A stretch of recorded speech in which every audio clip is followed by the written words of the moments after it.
This week's episode was brought to you by Ethan Ride, Jeremy Scott, Abascus Abstractus, and Mind for Chaos. Thank you, Ethan Ride, Jeremy Scott, Abascus Abstractus, and Mind for Chaos. It's with the generous support of listeners like yourself that we here at The Whole Rabbit get to keep invoking demons with the unholy mustard we sourced directly from the infernal dairy cows in the 6th dimension using a modified vacuum cleaner and a large-sized Ouija board so we can have the additional help researching for our upcoming episodes.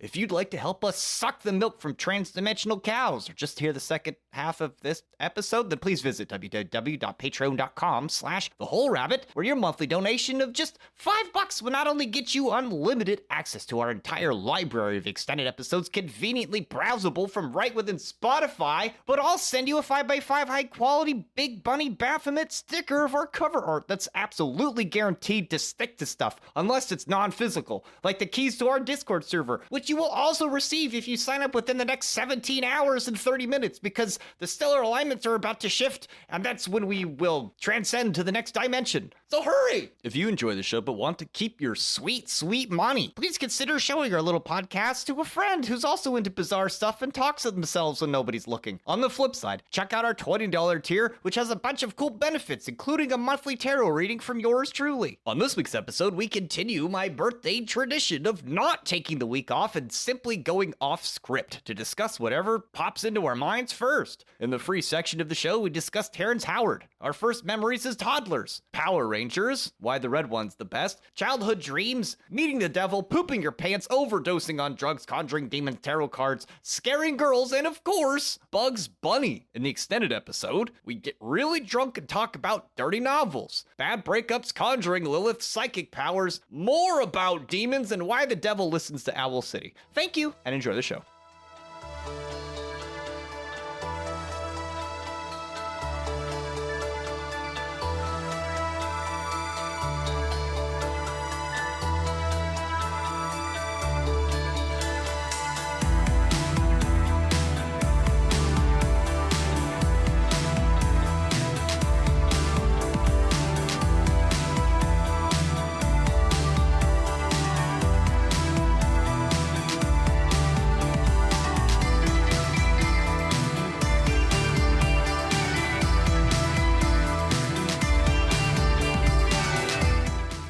Does orange peacock come from orange or peacock? What is peacock? Is it related to peacocks? I'm peeking. Pico. P-E-K-O-E. Pico. Like peekaboo? Yes. Surprise, it's time for tea!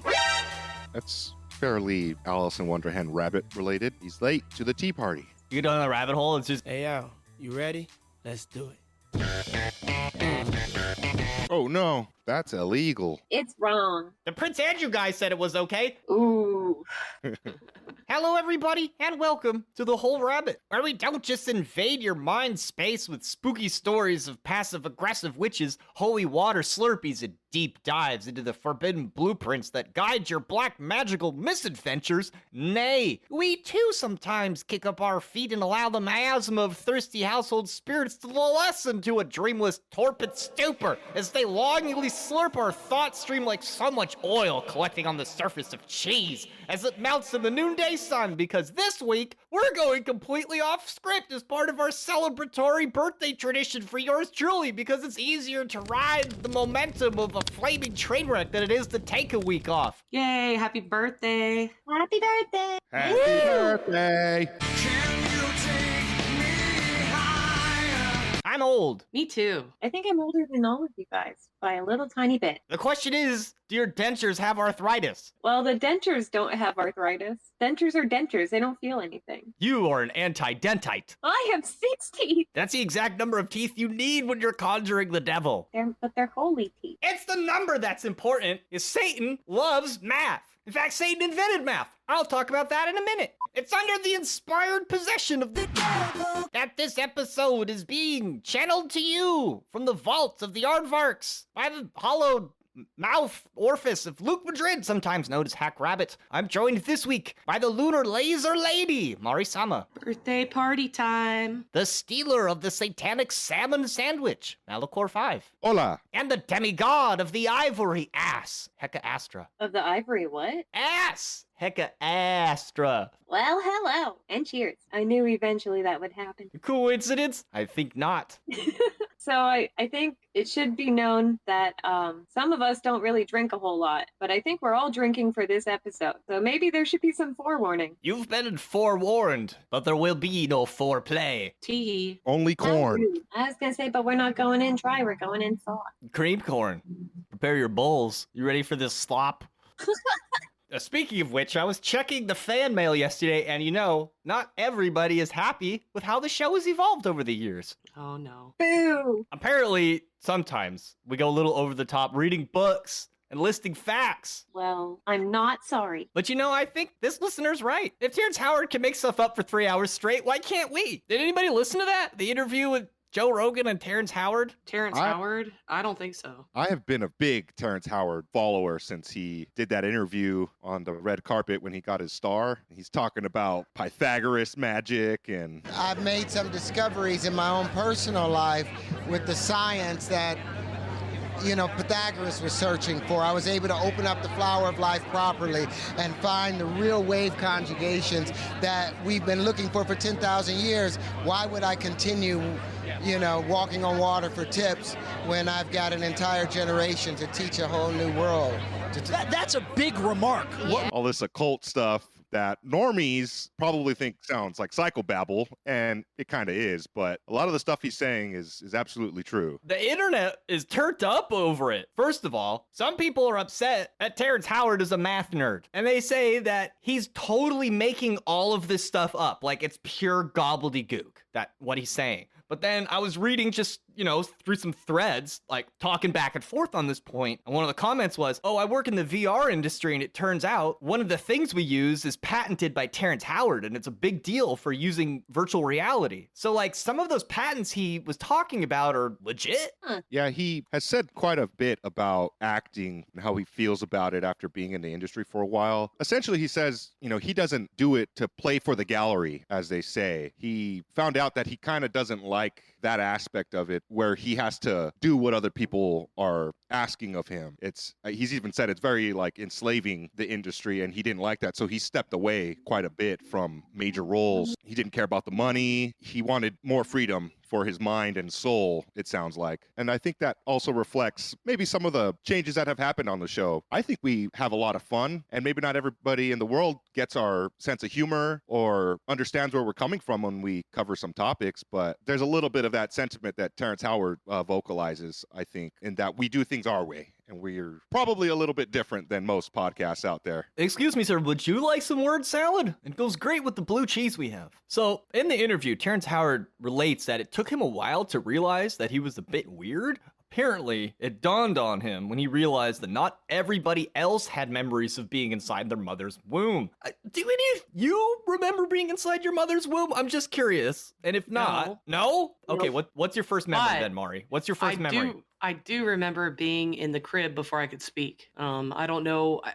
When I talked to my parents about it, I was probably just under or 1 year old. But I remember being able to look at people's faces and kind of discern how they were feeling in a really detached way. I have a memory of my sister changing my diaper, and she has this disgusted look on her face, and I thought it was hilarious. And I remember also how I laid in the crib, where the crib was in my room. I remember the stuffed animals that were in my crib. I remember my mother would sing to me, and it's really crazy because this was before I could talk or even say any kind of word. I remember listening to her sing, and I could understand the lyrics of the songs. But you totally couldn't. But according to science, according to science, but I do have, because there was a song she'd sing and there was a sad part in it, and I would listen to the lyrics. I'd understand what was going on. I'd have this visualization going on in my head, like a movie playing when I was a baby, when I would hear stories and stuff like that. And I remember when that part of the song came up, every single time I would cry at that exact time. And I mentioned that to my mom when I grew up. She's like, "Yeah, I could never get through that song because you just start crying at that verse." So it's real. You know, that's what Terrence says is he had a name for his hand. Isn't that normal for guys? Angela? Oh, you mean Pamela? Pamela Henderson. That's her full name. Nice. It's funny you'd mention the crib. I remember, have you seen live action Mario? Like Super Mario? With John Leguizamo. No, older than that. Like the old TV one? Yeah. show. Yeah. Okay, I remember being sucked in between the wall and the crib, and then Mario jumped out. And he began lecturing me about how to live life. But he was mad. Remember, don't be afraid to turn to your priest, your rabbi, your minister, your moms, your dads, your teachers, because drugs can kill. And if you do drugs, you go to hell before you die. Please. But then I went on YouTube and I found Mario talking about how you shouldn't do drugs. And that's pretty much the dream I had. So if you want my first memory, all you have to do, it's on YouTube. Is it the Lou Albano Mario? Wait. Yes! Wait. Oh, good. Oh, So good. Your first memory is a hallucination of Mario? Yeah, it's like, yeah, kids, don't do drugs. Drugs will Not turn you just into a any- Goomba. Not just any Mario toots. Behind the crib, he was like, hey, listen, kid, you better pay attention to what I'm about to tell you, otherwise I'm gonna turn your head into a pumpkin. And I was like, ah! It's either that or I remember looking at the big orange 76 gas station ball from my car seat. I remember thinking, this is my first memory, which makes me skeptical that that is actually my first memory. Or maybe that's just what the shadow handlers want me to think. Oh, dude, I was just reading stuff on 4chan X, and people were talking about what's your first memory. Somebody had a memory of they were like a toddler and they walked into the room, like a young toddler, like 2 or not even 3. And they like walked into a room and they just said in their head, I'm going to remember this moment for the rest of my life. And then they remembered it. I have a bunch of those moments, actually, usually contemplating death. As a baby? Well, in like the 2nd and 3rd grade. Oh, man. That's rough, buddy. Yeah, I have a bunch of memories from when I was like a toddler, like probably somewhere around 3, but I can't tell which one was the first one. I remember my first word. It's like the memory capacity clicked in and then everything from that point was remembered. I just don't have a chronological order to it. Yeah, I have early memories of being in the Ford Falcon that my mom drove around when I was like 1. And around that same time, like Heka's explaining, like all these memories are kind of sandwiched into the same group. I don't know chronological order, but there's also a memory I have of playing with like the jumbo Legos in the garage we had in the early morning, and my mom or my dad opening the garage door, and I'm sitting on the floor playing with the Legos, and like the sun's hitting me, and I remember that feeling and being like, whoa, this is an early memory. Like it was like one of my first times acknowledging sunlight keeps you warm. And then around the same time, I remember being in a thrift store, being pushed around in the stroller, and I still couldn't talk at that point, at least full sentences, but that song, What's Love Got to Do With It, was playing in the store, and I started singing it. It may seem to you that I'm acting confused when you're close to me. And my mom and my grandma were like, oh, what the hell? Like I do remember that. And I'm looking at the sandals that I was wearing. They're like brown leather open toe sandals that I had. And I remember that. What's love but a second-hand emotion? Very vividly. Being in the playpen and watching Barney and Power Rangers jumping around. Those are like my earliest memories for sure. Can't remember anything before that time. Fuck the Green Power Ranger. That guy's a sellout. He's trying to steal the Red Ranger's girlfriend. Fuck that douchebag. You know what I'm saying? Fuck the Green Ranger. Fucking douchebag. That's my favorite. Really? Hell fucking yeah. He had a dragon Zord that he summoned out of the water with a sword flute. To this day, my mom still calls me Doodaloo because that's like the tune that he would blow into his flute. It's a special word for me.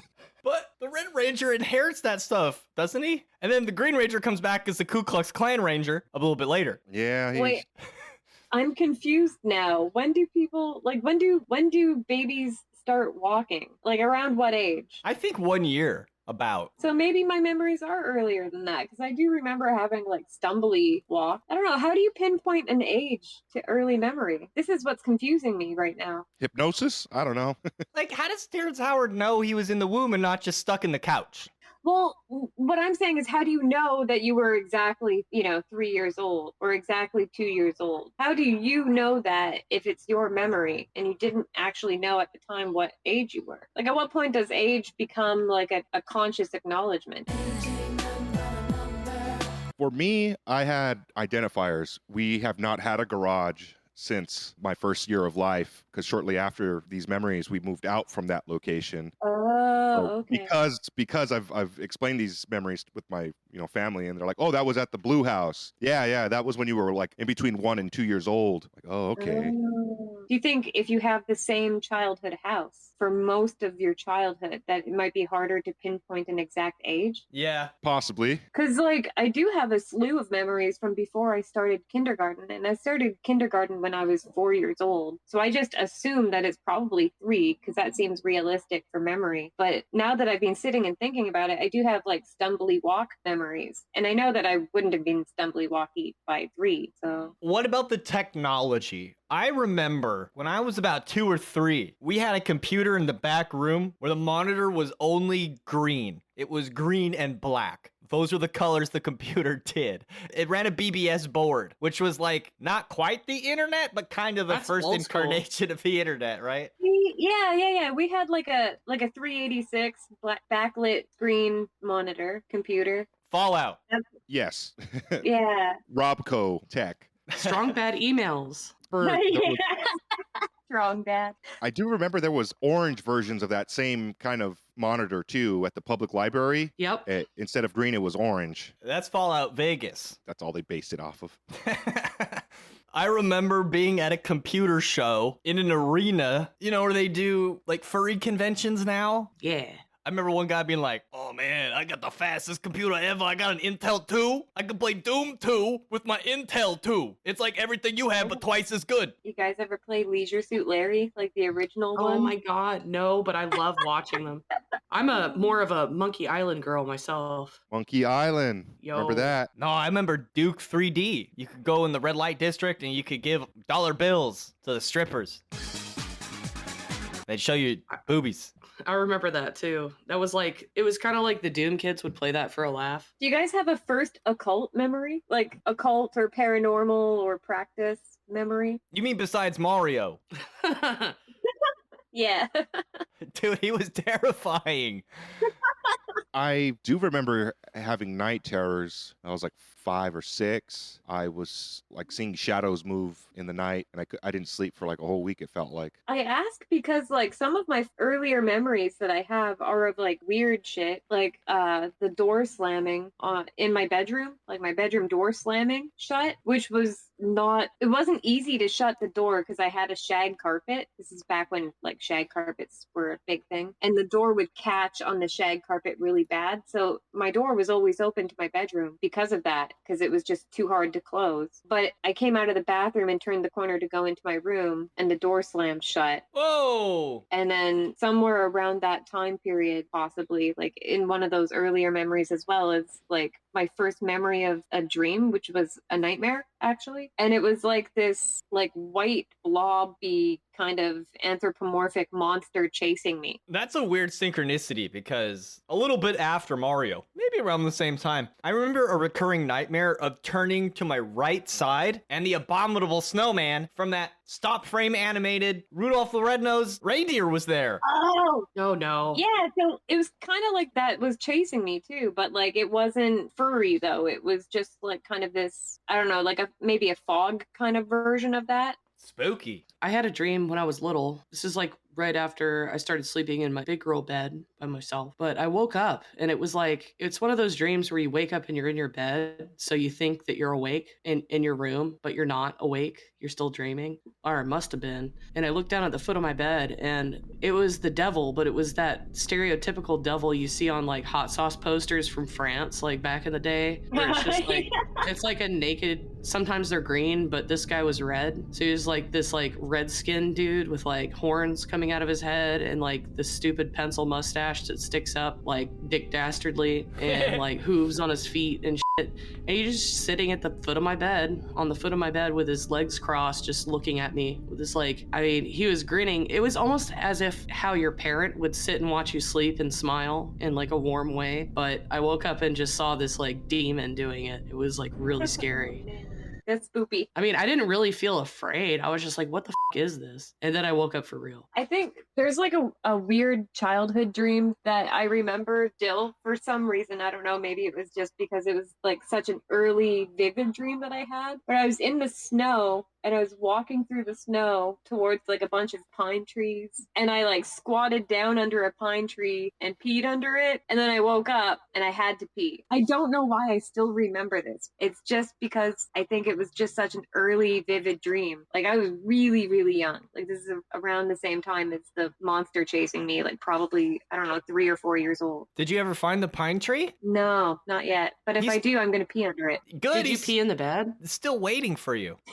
Did you pee the bed? No, I didn't. I've never peed the bed. Oh, good job for you. Because bathroom dreams, I've had lots of bathroom dreams. And it's because you have to go to the bathroom. I'm going to make you pee the bed. I asked my mom about it because I don't remember a time when I wasn't potty trained. And my mom said that, like, basically as soon as I could walk, I wanted to potty train myself. So, nice. I don't know. I think I pissed the bed until I was like 4 years old, unfortunately. I don't think that's unusual. I think that's normal, isn't it? Yeah, it's pretty normal to have it up into middle school. Yeah, for sure. By kindergarten, I was like, nope. And I was making fun of kids who had that experience of peeing their pants. I had shit myself once. Ooh.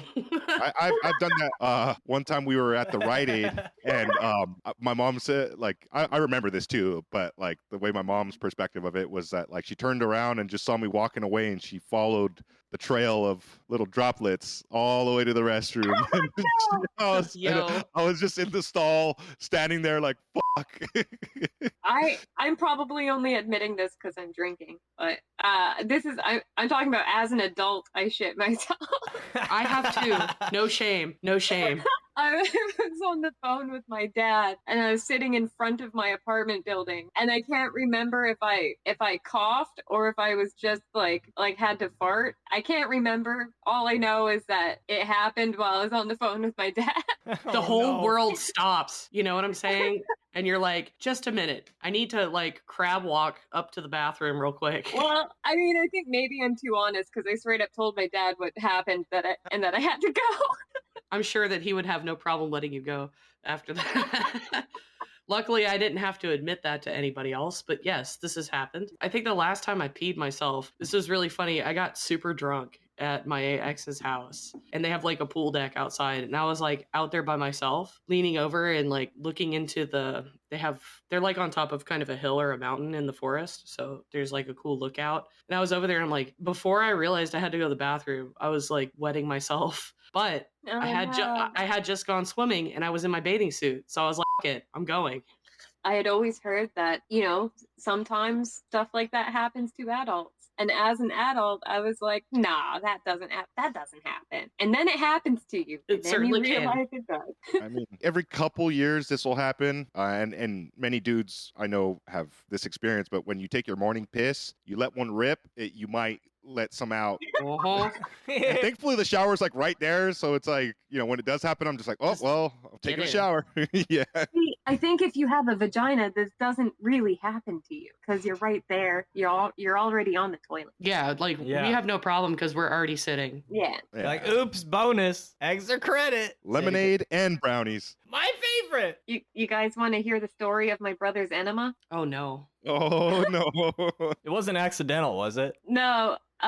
So when I was in grade 5 and he was in grade 7, and we used to go over to our babysitter's house after school, and my babysitter would just continuously make us, every single time we were there, she would make us mac and cheese. And at some point, I just stopped eating it because it didn't feel right to keep eating it. But Danny, my brother, kept eating it, and he didn't poop for a really long time. Like we're talking like probably 2 weeks. He was constipated and he was in a lot of pain. So we end up at my dad's house and he tells my dad says, he's got to go to the hospital and get an enema. So we go to the emergency room, and my brother's given an enema, and we're sitting and waiting because it's not instantaneous, right? And Danny does not want to continue waiting, and he begs and pleads to go home. And my dad's like, I swear, if you shit in the car, like, it's gonna be a problem. We can't go home. You have to wait until this, And he started crying, and somehow he convinced my dad that, like, he could hold it until we got home. So we all pile back into the car, and as soon as we sit into the car, my brother shits himself.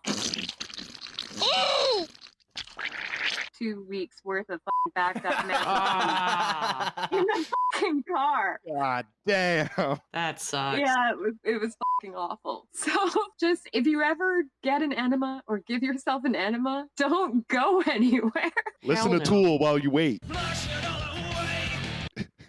You will yourself, whether you like it or not. Do you guys remember Milk Lemonade around the corner Fudges made? No. Yeah. Yeah, okay, Heka knows. Because you point to your boobs. You're like milk on either side. Lemonade is your Yeah, you crotch. touch it. Around the corner Fudges made is your butt. Yeah. You touch boob, then crotch, then butt. Yeah. Milk, lemonade, round the corner.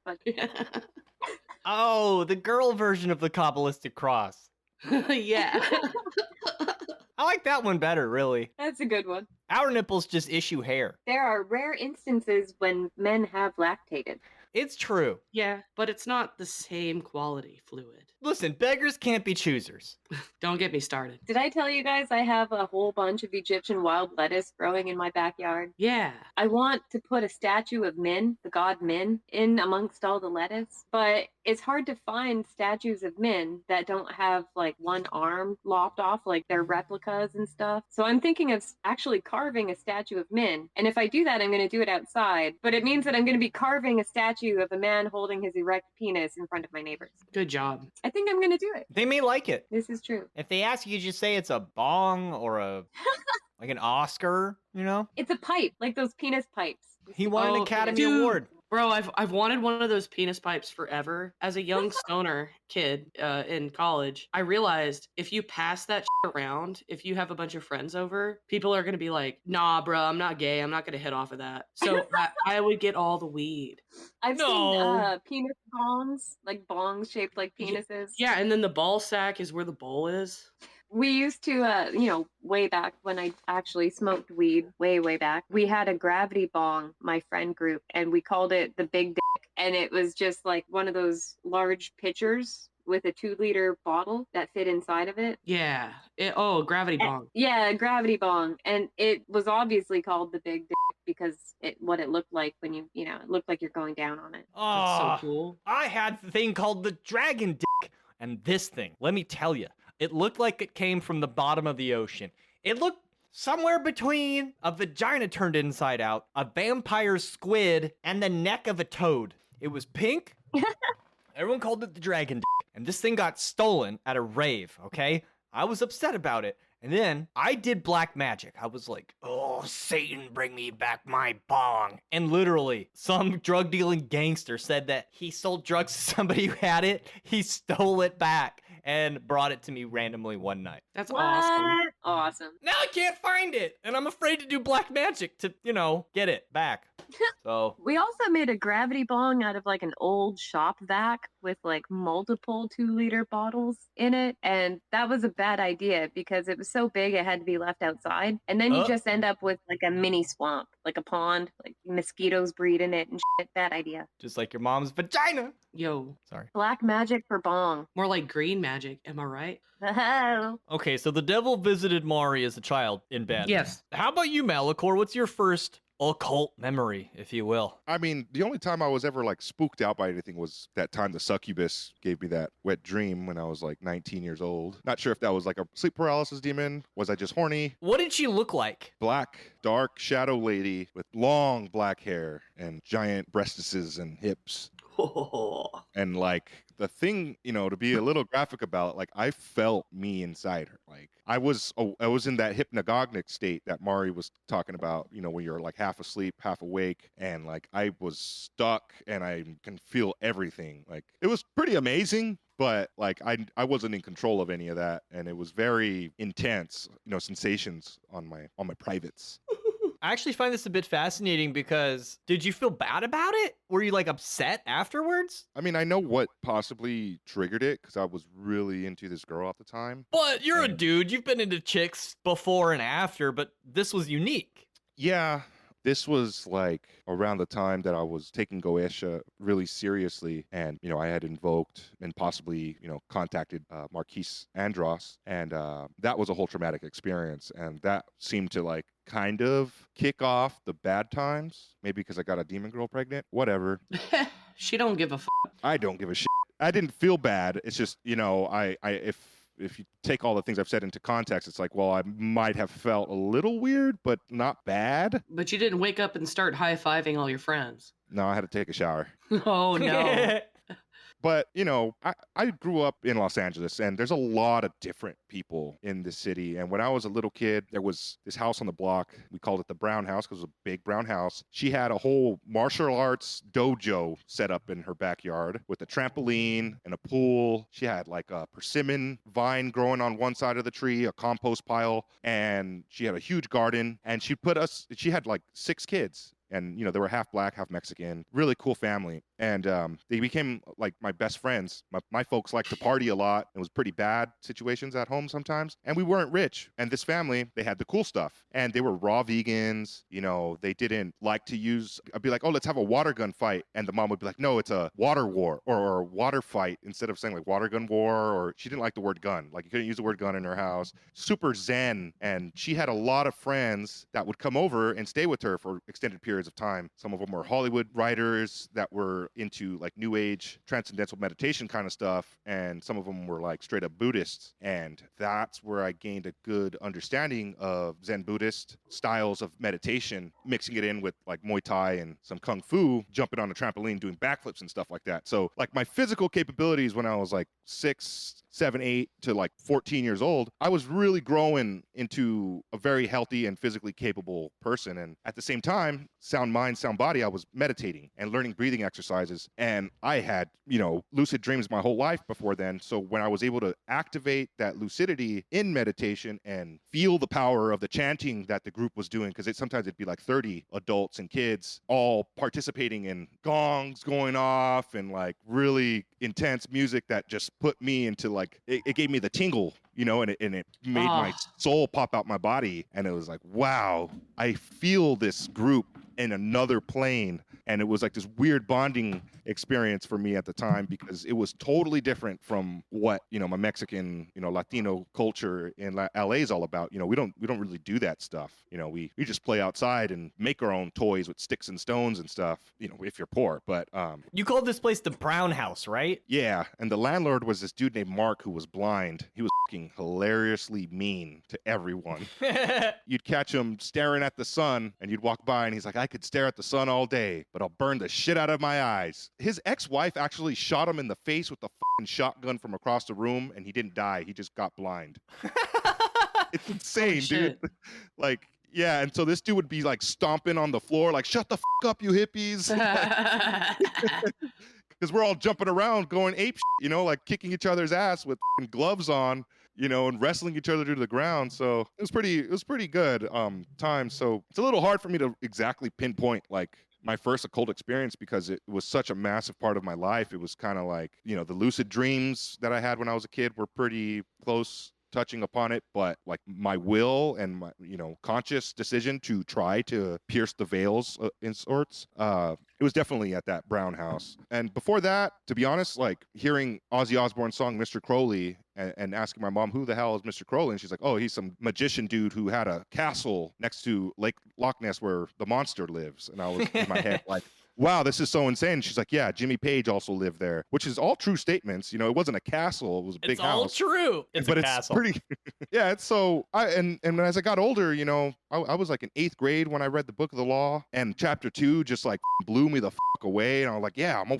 war god. Like, it's pretty awesome times when I was younger. Eventually I did join the Builders of the Adytum, which was like around the corner from my street. And it's a break off group from the Golden Golden Dawn tradition, and I learned my tarot stuff there. And I had to be 18 to join. So that's when that side of things happened. And I left because they were like, oh, we don't like talking about Goetia or Enochian stuff because that, for one, Enochian's not a complete system. And then they're like, demon stuff is not, it's not worth your time. Well, that. How old were you guys when you got your first tarot deck? Oh, good question. Fucking old as fuck. I was probably like 6 or 7, maybe 8. And I kept it in an orange silk that my mom gave me. And I kept it until I was 21 years old. And when my friends decided they were going to re-roll the World of Warcraft characters on a new server, I was like, you know what? The class I'm ready to play next is Mage. And I'm fairly certain if I begin practicing actual magic, I could probably learn some magic in the amount of time it takes me to hit max level with an undead mage in World of Warcraft. I pulled out my mom's tarot deck, and here we are now. A whole rabbit. We're like, wow. You were like 15 years later. Yeah, you're such a prime person for divination. Like, I can see that you have that gift. I don't, though. I'm not very good at it. I can learn patterns and stuff, but I bought my first deck pretty much after I had my apotheosis, and that was like 2018 or 2019, like right before I started on the podcast. And I bought, I'm going to go to Barnes and Noble, and I bought the animal deck because I'm a furry and I love animals. Like, bro, I got this deck. It's definitely like, it's more of like an oracle deck. And it's like, here's the instructional book that you can look up. And like the symbolism, I see it's there, but it sucks. And I ended up just buying a good old fashioned Rider-Waite. Because for me, as a beginner, like I need to learn the patterns and the rhythm of the story of tarot cards and how the symbols work. And even just like with you guys delving into how Crowley came in and edited them for the Thoth deck. Yeah. Watching that evolution of how magic has changed, because the Rider-Waite deck is super old, and seeing the ancient roots of like where it comes from, and also learning that you can actually do divination from playing cards. Playing cards are based on it. Yeah. But I didn't know all that stuff when I first went out, and I'm like, oh, I'm spiritual. I'm going to get but just because you like the pictures on it doesn't mean necessarily you're going to vibrate with it. And I'm really not a divinator by nature. It's fun to do. To me, it's more like a magic 8-ball thing. Like it's to check up on your progress as you're going down your path. But the Rider-Waite deck is a really great deck to learn with. That's the first deck that I had as well. My first deck was given to me by my mom when I was 15, and it was her old deck from the 60s. So it was see, you're lucky. It was a 1960s Rider-Waite deck. Because I had no one handing me that stuff. I had no one in my family that would do that. Like, it wasn't a generational thing for me. So I had to go do that on my own, and I'm glad I did. I may not be inclined to it like Luke was if he's picking it up at 6, like stealing his mom's tarot deck. Bro, that's cool. No, she gave it to me. She didn't really know anything about it. She was just like, it's a tarot deck. Well, Here but you go. did. But you had a connection to it, which is really cool. Was it a Rider-Waite? It was a Rider-Waite deck. And it was like that feeling that Roman Polanski is trying to impart on the audience when he zooms in on one of these block print illustrations in the Ninth Gate, where you're supposed to be like, oh, it's so mysterious, and what does it secretly mean? And it all has secret meaning. I remember looking at every single one of those cards and being like, whoa, it's magic, but not knowing what it meant. And then I just started divinating with it. And that's cool. For me, divination, if I'm going to do it, I like doing astrology because it's more of a calculated, scientific-based medium for it. But it's kind of the same thing, though. Because I came in loving space and, science, and, my dad was a nuclear physicist and engineer. I enjoy that side. I was always wondrous of the universe, and I would just look at the stars and be enamored by them. And the fact that you can divinate off the stars, to me, connects with me. So it has to do with your individual proclivities, how your personality is, what you connect with. You know what I mean? Totally. I think by the time that I was 15, I was no longer caring about hiding my interest in anything related to the occult. So I think it became so obvious that my mom was like, it, she'll use these more than I will. Yeah, for real. What about you, Mal? I got my first tarot deck through the Builders of the Adytum. They require you to paint the entire deck as a learning course. And And you said you were 18 when you joined? Yeah, and that's when I received like the black and white versions of them, and like over the next 2 years or so, I completed it, and there's a whole checklist of like you paint the sky yellow on the full for this reason, and it's a reference to this thing that you're also learning at the same time as you go through it all. So, Oh, that's awesome. It's taken me this long to finally get one of those color in tarot decks. Yeah, because in the Rider-Waite deck, it's significant that the Fool has a yellow sky. I believe it's a yellow sky in the 6 of Cups, right? And like the 9 of Cups. Like the yellow sky means something. It's a good thing. It's a light of consciousness color that brightens the sky. So that's actually a great point to bring up the color in tarot decks, because it's for people who are new to tarot, that's a really great way to like ingrain what the symbolism in the cards mean. And it wasn't until like a year and a half ago where I was watching Lon Milo Duquette on his Facebook give his daily lectures at 10 a.m. California time. And then he's like, oh, when I was 18, I joined the Builders of the Adytum in Los Angeles. So the very same group and building I was in. Yeah, it's the oldest occult establishment in Los Angeles. So awesome. Cool. I didn't know that until like, you got in and then you join and you figure out all this cool stuff, and then Who do you think those people were? I didn't even know who Lon Milo Duquette was until I was like 25, and I met my friends who are in the OTO, and they're like, oh, like Lon Milo Duquette's book says. I was like, who the is Lon Milo Duquette? You keep talking to me. He's like, you don't know who that is? I was like, no. Oh, this is a really cool old guy. And then a year and a half ago, he's talking on his Facebook, and I'm like, oh, he was in the same building I was in 50, 60 years before me. Want to know what I love about him, though? Is he participated in the Discordian movement. Like, he actually went to their gatherings and shit. And like, big respect for me. He's the real thing. I'm trying to get him on the show. Turns out he's an insta-baddie. Oh. Apparently he can marry people, and I think it would be fucking cool for Luke and me to have him marry us. I think it'd be easier to get him to marry us than it would be to get him on the show. Yeah, agree. Well, let's do it, because that's how we get him on the show. Oh, yeah, we could do like, okay, so the reception, you sit down in front of this camera and we're going to interview. Good thinking, actually. That's clever. That's some tactful thinking, Heka. No, Lon Milo Duquette's a real one. I've met him at least twice. The first time I caught wind of a book signing lecture, it was at the Star Sapphire OTO Lodge at a half address. I brought my crush at the time, which was disastrously stupid because it scared the shit out of her. Like, some older couple kept looking over their shoulder at us and being like, hey, you want to join our club? Wink, wink. She was just like, I made the mistake of having us both drop acid beforehand. And after the lecture about demons. No. Yeah, it was a lecture that Lon Milo Duquette gave to his OTO friends about demons, okay? And he was amongst his occultist friends. This wasn't him talking, at Barnes & Noble and shit. I would have known. Then and there, I would have known that we were soulmates. Oh, man. But this chick, she was just terrified. She had no idea who the OTO was or what Kabbalah was. She had convinced me that she was a Kabbalist, but like, she just made that up. That wasn't NPC normie. It turns out dropping acid and going to an OTO meeting was a bad idea. It scared her really bad. That's the same lodge that my friends are in. Oh, fuck, that's funny. And you know what I resent from that day? Is I was so stupid. I was like, there'll be another opportunity to pick up his tarot of ceremonial magic. Turns out there wasn't! I still need it!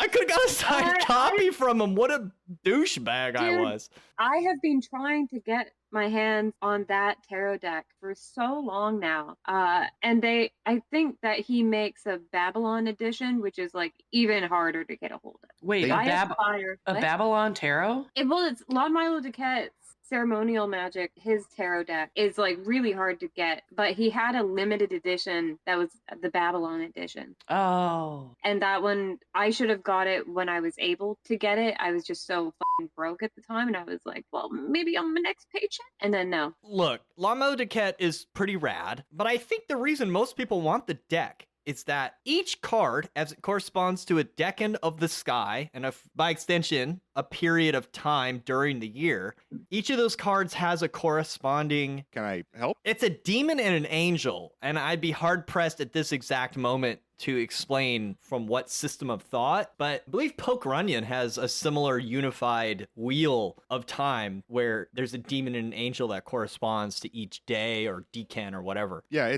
there's a goetic spirit and its signature or its seal. It's an Enochian, angel or spirit, and it's square, its little cube that you would find on the tablets, the elemental tablet or the tablet of union, depending on what card you're looking at. And it has astrological sigil on the card as well. Each card in the whole deck has that. It has all the things that you need. All the things. That's the tarot of all the things. And just a heads up, you can get the deck right now on Amazon for $50. There's 3 left in stock. What? No, you, what? Yeah. Just enough for us right now at this exact moment. Heka, can I buy it for you? I'm looking at it right now. I will buy it for you, bitch. And there's also a book that goes along with it that explains how to use the deck, what each card's astrological, angel, and demonic association are. It's a really cool deck, and the book is awesome. I use it. I just can't even. We're going to get you one very soon. It's not going to be signed or anything. Dude, I'll throw down. I don't give a fuck. I aspire to one day make an Egyptian tarot that doesn't suck, because all the ones that are out there right now, from what I have seen, maybe I'm wrong, but the ones that I've seen, they all fucking suck. Oliver St. John made one, so you'd be competing with him. But other than that, you're good. I'm going to look into that, because yeah, most of the ones that I've seen are really awful and not accurate at all. So if I eventually do get to do this pipe dream of mine to make an Egyptian tarot that doesn't suck, and I'm not talking about the Thoth deck. The Thoth deck is awesome. If I make that deck, I will give you guys that deck. Hell yeah, I want one. I also want to make the official Discordian deck, even though that makes no sense. You could do that. That is in your wheelhouse. I have a lot of the cards kind of already made because it's kind of like playing cards, but the major I would have a big problem. Discordianism, at least online, has had problems in the last decade or so because they refuse unanimously to kowtow to political correctness, if you catch my drift.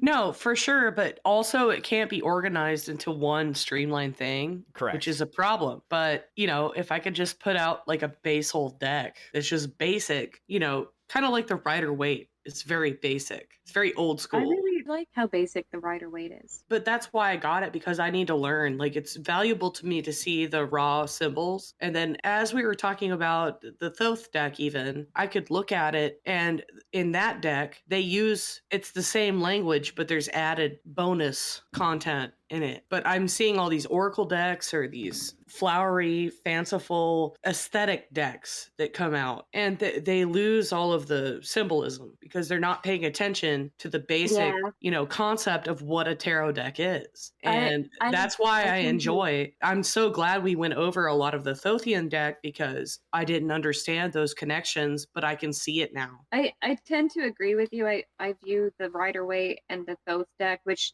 I'm not as familiar with as the Rider-Waite because I've been using the Rider-Waite for so long. I think of them as being staples for tarot decks. Because even if you're foreign, like I was pretty much foreign to Aleister Crowley and, Thelemism and all of this other stuff that he came up with, which was an offshoot. But this whole changing of the ages and stuff and the energies makes sense to me. As an astrologist, you see we're coming into a universal energy at this point.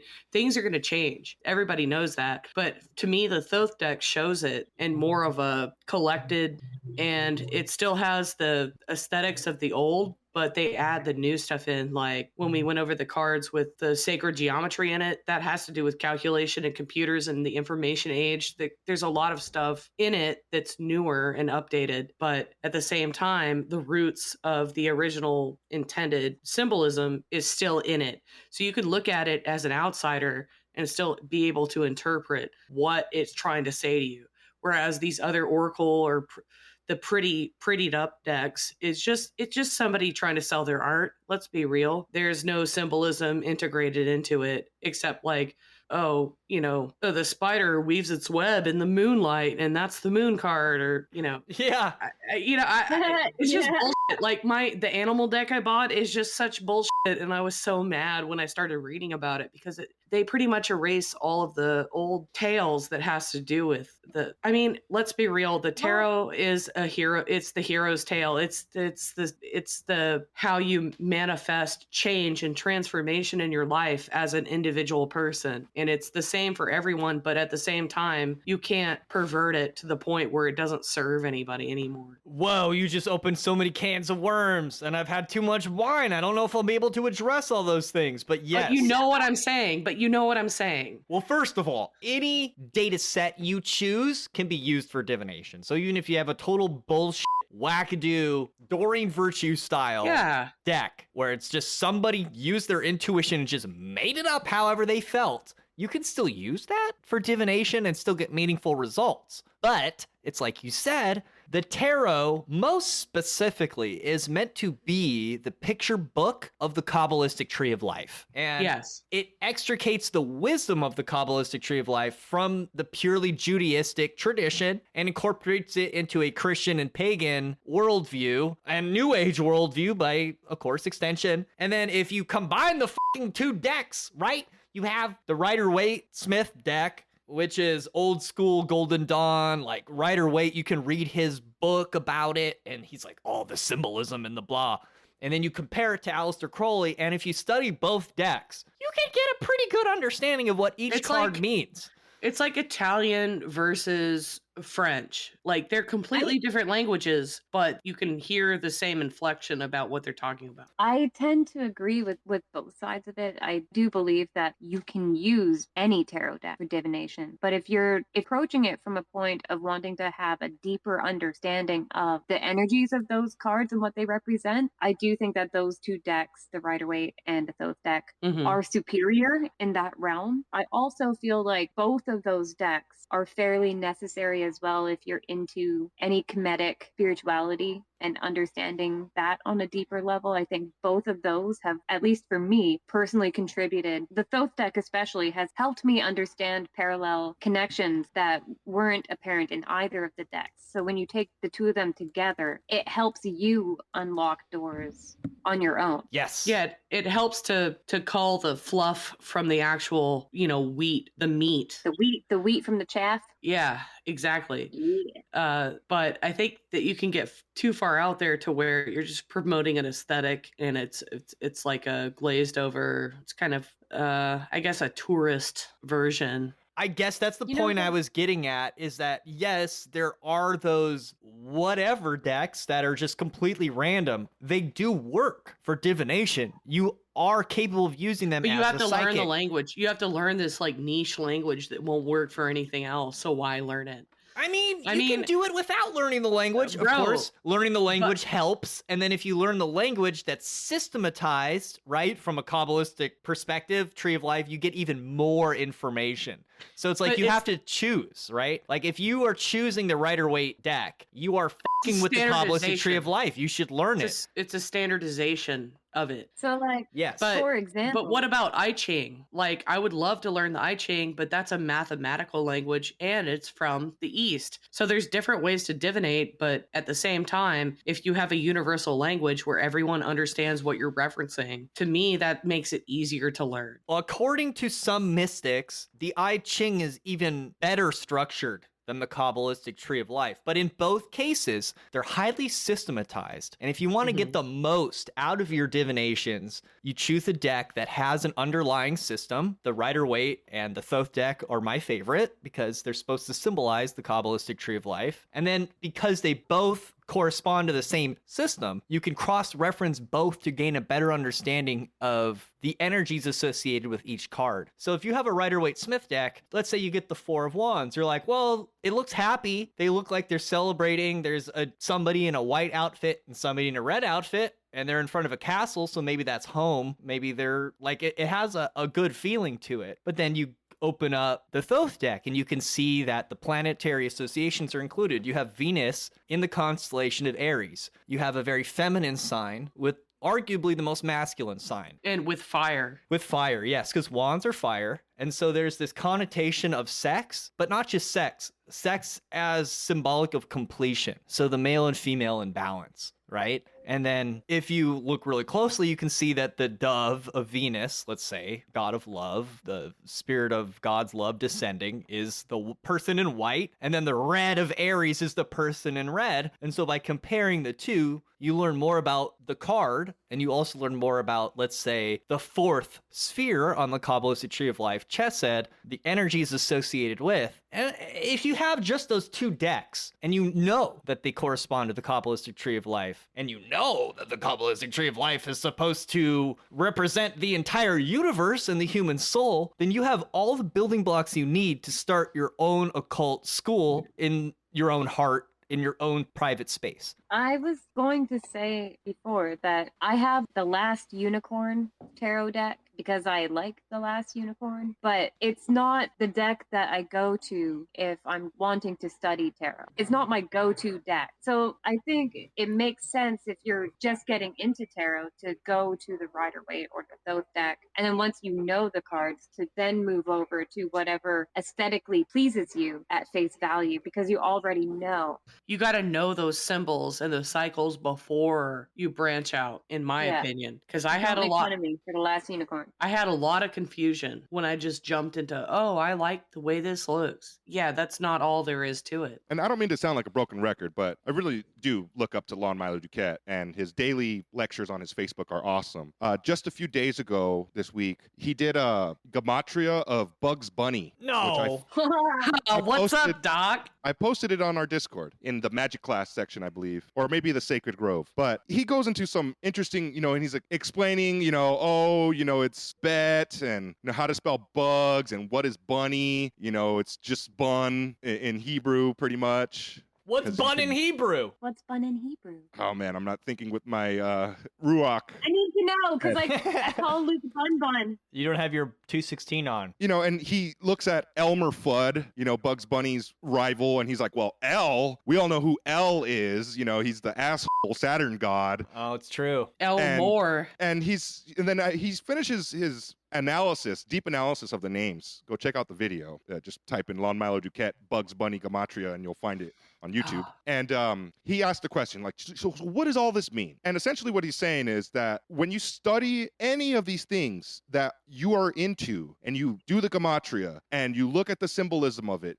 you give it more power, yes, but for that time that you're learning and you're channeling or understanding the symbol, you're not using your lower mind. You're activating the next level up of your soul, and you're operating at this level that is touching upon the fundamental concepts of creation and what the angels operate in. And for a second, you're not just doing nothing with your life. It's like, even though the result of it is like, it's just Bugs Bunny, like it doesn't actually have magic to it. But you're uniting your subconscious, Yes. your animal brain with your higher consciousness, and you're making a congruency between the two. What you're doing is collapsing the distance between the subconscious, I'd say comedy or entertainment part of it versus what it's telling you on that intellectual level. Right. So, you put that whole concept in a box now once you understand it and you've learned it. And every time you see Bugs Bunny, you're going to remember that you did study the gematria of it, and it's going to activate that higher mindset for a fleeting moment yet again. And you're going to know what's up, Doc. It's a